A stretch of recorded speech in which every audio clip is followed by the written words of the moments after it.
Shalom, shalom. To start this lesson, first and foremost, I want to give all praise, honor, and glory to Yahweh, Bahashem, Yahushai, Bahashem, Rakakadash.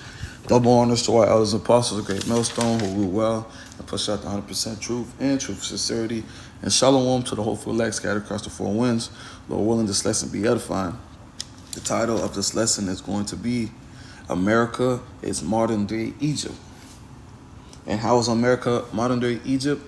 You know, Egypt was known for the great captivity of the Israelites, which was an Exodus. And once again, our people are in a captivity, a great captivity. That's why it says they shall no more speak about the deliverance of Exodus, roughly paraphrasing. It's going to talk about the deliverance from the land of the north, which is America, roughly paraphrasing. And the first precept I want to grab is Revelation chapter 11, verse 8. And their dead bodies shall lie in the street of the great city, which spiritually is called Sodom and Egypt, where also our Lord was crucified. And those dead bodies represent the Israelites, who are spiritually dead. And also our people are still dead to this day. Some of them. Great city represents America. And when it says Sodom, it's Sodom because what they promote over here. You see what they promote on the TVs, you know, things that you can't speak about, a certain group of people that you can't speak about. They push that Momo activity over here, man. And Egypt, hey, look at the back of a dollar bill. What's on there? A pyramid. You know, those pyramids represent what? Captivity. That's symbolism. And where it says where also our Lord was crucified, hey, they X'd our Lord out the picture, man. You know, iconoclasm. They whitewashed the images, you know.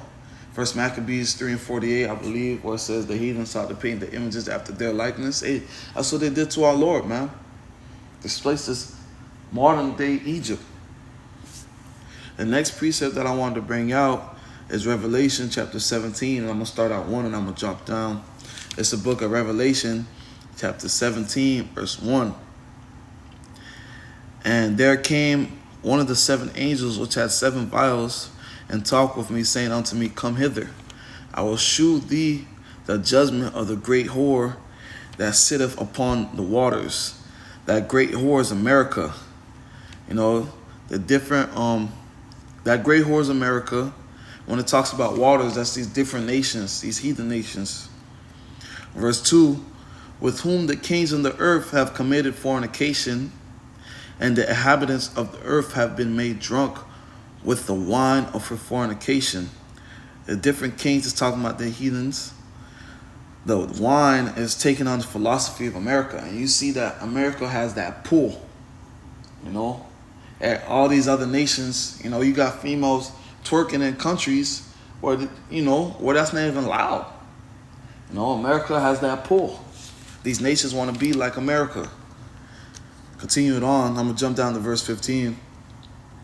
And he saith unto me,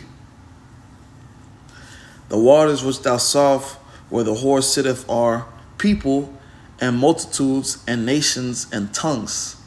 So those waters are different heathen/nations. And that whore is America. Jumping down to verse 16. And the 10 horns which thou sawest upon the beast, these shall hate the whore, and make her desolate and naked, and shall eat her flesh and burn her with fire. So there's a judgment coming to America, and it's nuclear fire through those intercontinental ballistic missiles, which are known as the ICBMs. You know, and those 10 horns represent the EU nations, NATO and the EU. You know, hey, they're going to turn on America.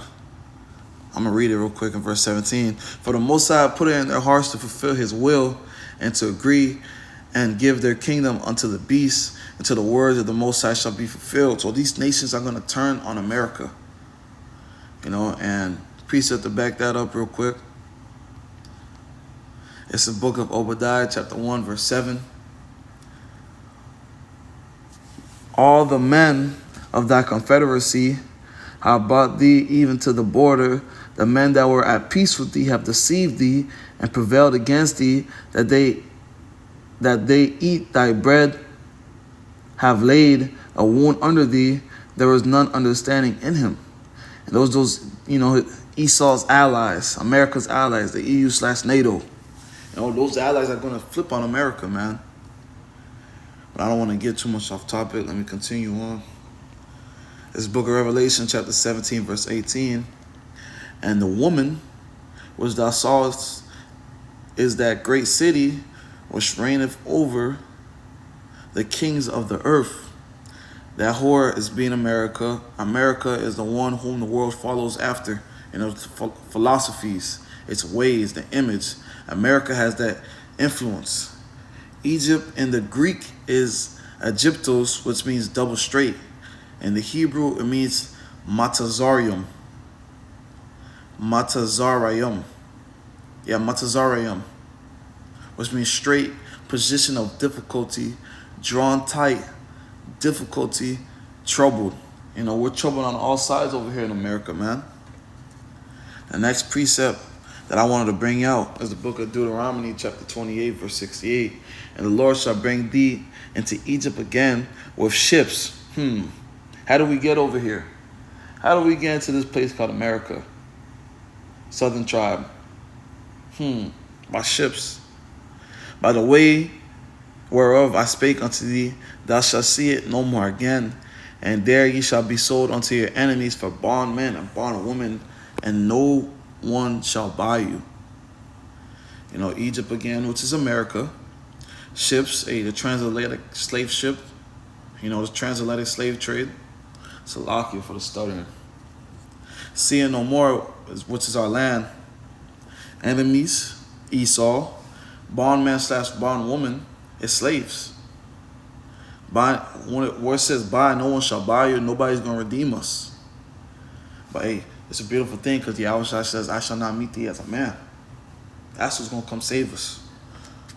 Continuing on, this is the book of Isaiah, chapter 30, verse 1.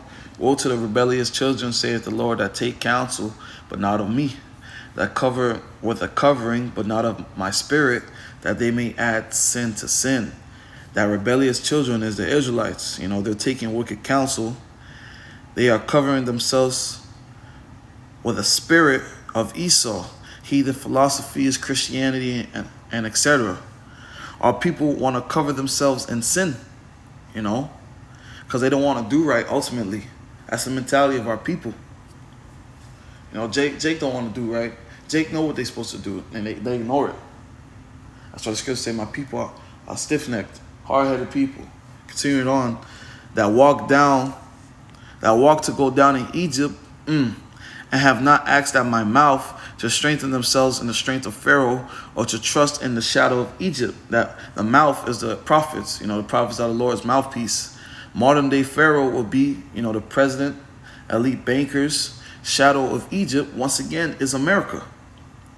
Verse 3, therefore shall the strength of Pharaoh be your shame, and the trust in the shadow of Egypt your confusion.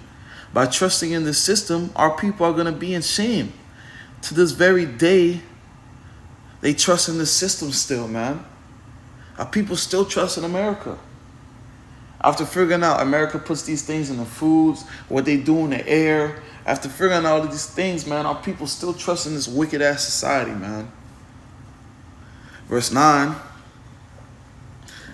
that this is a rebellious people, lying children that will not hear the law of the Lord. They don't want to hear it. They don't want to hear the word. They don't want to hear the truth. They don't want to hear nothing.